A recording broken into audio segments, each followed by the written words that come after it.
ದಿನಾಂಕ 5/12/2023 ಹೊಸಕೋಟೆ ತಾಲೂಕಿನ ತಿರುಮಲಶೆಟ್ಟಿಹಳ್ಳಿ ಕ್ರಾಸ್ ಬಳಿ ಇರುವ SPG ಹಾಸ್ಪಿಟಲ್ ಮತ್ತು ಡಯಾಗ್ನೋಸ್ಟಿಕ್ ಸೆಂಟರ್ ಇದು ಡಾಕ್ಟರ್ ಶ್ರೀನಿವಾಸ್ ಅವರಿಗೆ ಸೇರಿದ ಒಂದು ಆಸ್ಪತ್ರೆ.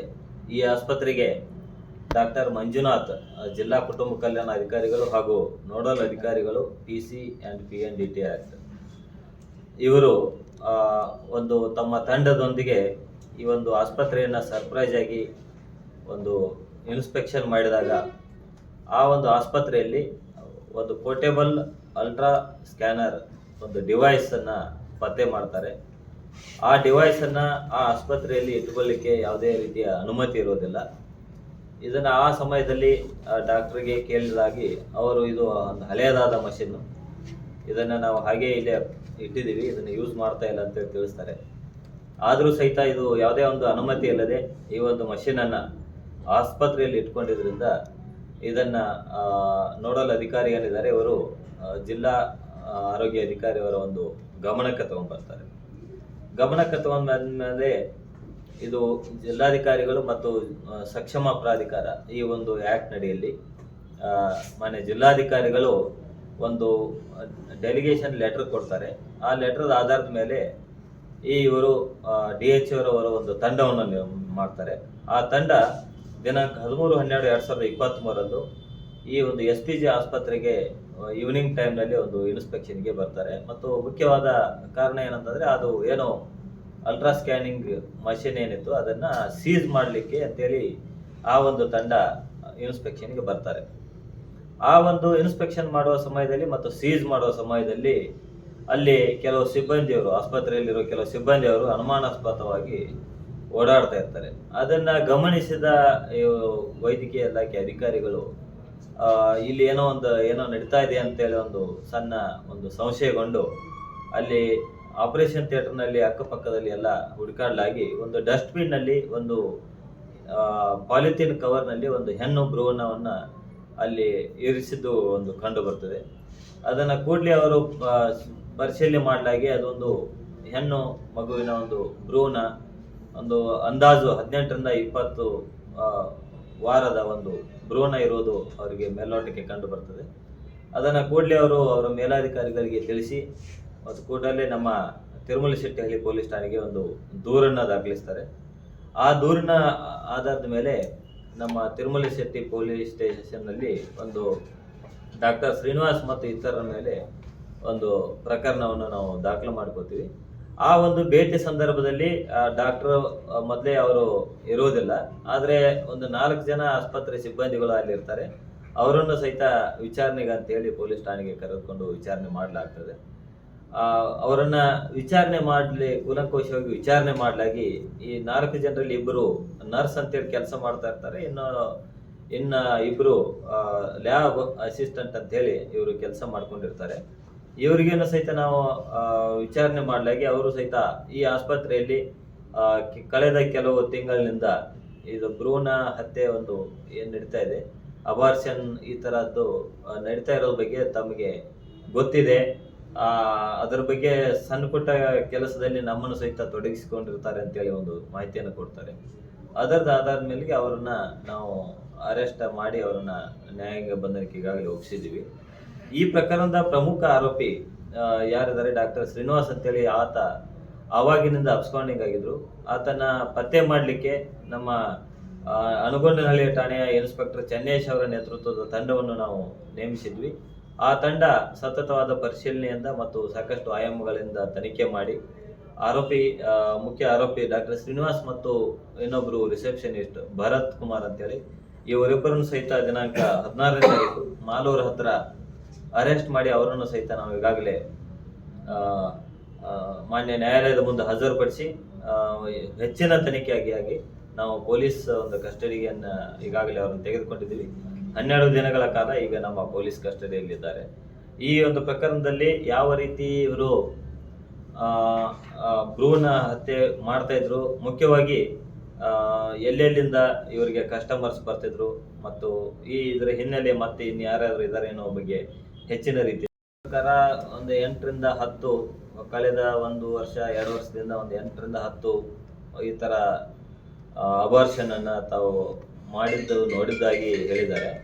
ಮುಖ್ಯವಾಗಿ ಡಾಕ್ಟರ್ ಇರುವ ಸಂದರ್ಭದಲ್ಲಿ ಎಲ್ಲ ಡಾಕ್ಟರ್ನೇ ಖುದ್ದಾಗಿ ಅಬಾರ್ಷನ್ ಮಾಡ್ತಾ ಇದ್ರು. ನಾವು ಸಣ್ಣ ಪುಟ್ಟ ಕೆಲಸಕ್ಕೆ ನಾವು ಅವರಿಗೆ ಹೆಲ್ಪ್ ಮಾಡ್ತಿದ್ವಿ ಅಂತೇಳಿ ಒಂದು ಮಾಹಿತಿ ಕೊಟ್ಟಿದ್ದಾರೆ.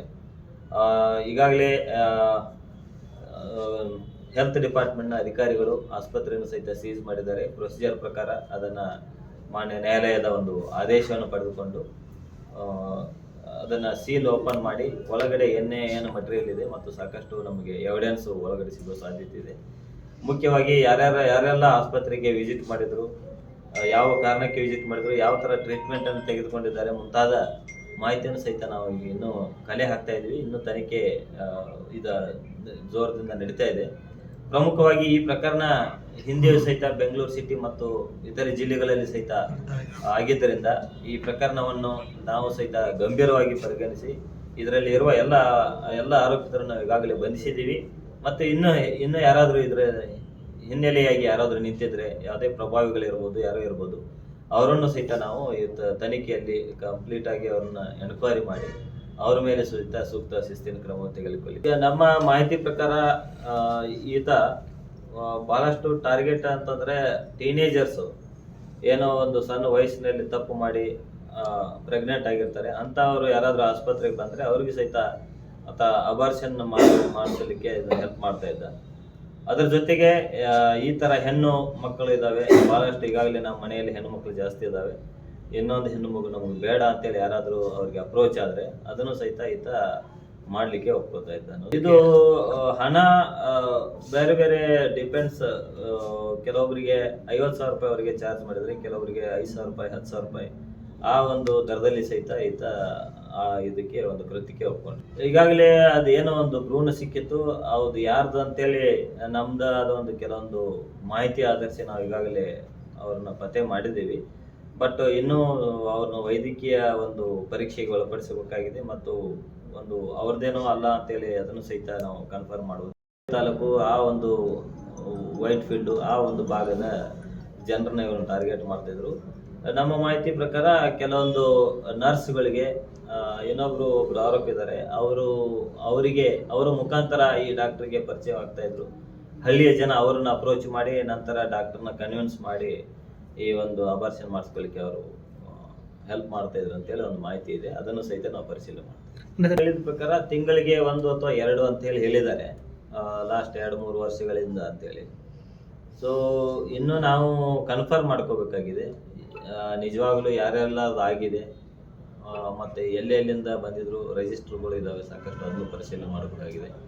ನಾವು ಇನ್ನೂ ಸೀಲನ್ನು ಓಪನ್ ಮಾಡಿದ ಮೇಲೆ ಇನ್ನು ಹೆಚ್ಚಿನ ತನಿಖೆಯಲ್ಲಿ ನಾವು ಟೋಟಲ್ ಆಗಿ ಎಷ್ಟು ಜನದ್ದು ಮಾಡಿದ್ರು ಅನ್ನೋದ್ರ ಬಗ್ಗೆ ಹೆಚ್ಚಿನ ಮಾಹಿತಿ ಅಷ್ಟು ಮಾಹಿತಿ ಸಿಗಲ್ಲ.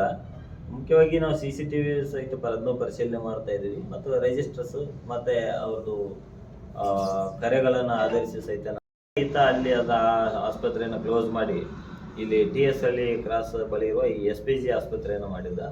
ಈ ನಡುವೆ ಒಂದು ಬೋಧನಹೊಸಳ್ಳಿಯಲ್ಲಿ ಇನ್ನೊಂದು ಕ್ಲಿನಿಕನ್ನು ಓಪನ್ ಮಾಡಿದ್ದ. ಬಟ್ ಅಲ್ಲಿ ಯಾರೋ ಪೇಷಂಟ್ಸ್ ಬರಲಿಲ್ಲ, ಹೀಗಾಗಿ ಅದನ್ನು ನಡುವೆ ಕ್ಲೋಸ್ ಮಾಡಿದ್ದ. ಇದೊಂದು ಮಾತ್ರ ಈಗ ರನ್ ಮಾಡ್ತಾ ಇದ್ದ ಬಗ್ಗೆ ಈತ ನಾವು ಸರ್ಟಿಫಿಕೇಟನ್ನು ಈಗಾಗಲೇ ಕೆಲವೊಂದು ಹಾಜರುಪಡಿಸಿದ್ದಾನೆ. ಈತ ಆ್ಯಕ್ಚುಲಿ ಗೈನಕಾಲಜಿಸ್ಟ್ ಅಲ್ಲ, ಸೋನಾಲಜಿಸ್ಟ್ ಅಂತೇಳಿ ಒಂದು ಸರ್ಟಿಫಿಕೇಟನ್ನು ಹಾಜರುಪಡಿಸಿದ್ದಾನೆ. ಮತ್ತು ರೇಡಿಯಾಲಜಿ ಏನು ಪೋಸ್ಟ್ ಗ್ರಾಜ್ಯುಯೇಷನ್ ಅದನ್ನು ಸಹಿತ ಇನ್ಕಂಪ್ಲೀಟ್ ಅಂತೇಳಿ ಹೇಳ್ತಾ ಇದ್ದಾರೆ. ಇದನ್ನೆಲ್ಲ ಇನ್ನೂ ಪರಿಶೀಲನೆ ಮಾಡೋದು ಬಾಕಿ ಇದೆ. ಈತನೇ ಗರ್ಭಪಾತ ಇರ್ತಿದ್ದ. ಮತ್ತೆ ಇದ್ರ ಜೊತೆಗೆ ಈತ ಹೆರಿಗೆ ಸಹಿತ ಮಾಡಿಸ್ಲಿಕ್ಕೆ ಆಸ್ಪತ್ರೆಯಲ್ಲಿ ಒಂದು ಅವಕಾಶ ಮಾಡಿಕೊಡ್ತಾ ಇದ್ದ. ಒಂದು ಕೆಲವೊಂದ್ಸಲ ಹೆರಿಗೆ ಮಾಡುವ ಸಂದರ್ಭದಲ್ಲಿ ಬೇರೆ ಬೇರೆ ಆಸ್ಪತ್ರೆ ಡಾಕ್ಟರ್ಸ್ ಅನ್ನ ಕರೆದುಕೊಂಡು ಹೆರಿಗೆಯನ್ನು ಸಹಿತ ಮಾಡ್ತಿದ್ದ ಅಂತೇಳಿ ಇದೆ.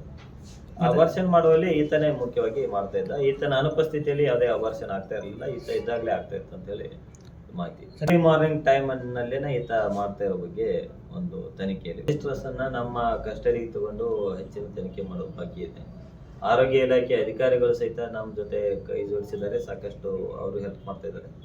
ಅವ್ರ ಕಡೆಯಿಂದ ಸಾಕಷ್ಟು ಮಾಹಿತಿಯನ್ನು ನಾವು ತಗೋತಾ ಇದ್ವಿ. ಮುಖ್ಯವಾಗಿ ಇದೊಂದು ಆ ಒಂದು ಡಿಪಾರ್ಟ್ಮೆಂಟ್ಗೆ ಸಂಬಂಧಪಟ್ಟಂತೆ ಕೇಸ್ ಇರೋದ್ರಿಂದ ಸಾಕಷ್ಟು ನಾವು ಮಾಹಿತಿಯನ್ನು ಅವರಿಂದ ಕಲೆ ಹಾಕಬೇಕಾಗ್ತದೆ. ಅದನ್ನು ಸಹಿತ ಆ ಒಂದು ಇಲಾಖೆ ಜೊತೆಗೆ ನಮ್ಮ ಕೋಆರ್ಡಿನೇಷನ್ನಲ್ಲಿದ್ದು ನಮ್ಮ ಸ್ಥಳೀಯ ಅಧಿಕಾರಿಗಳು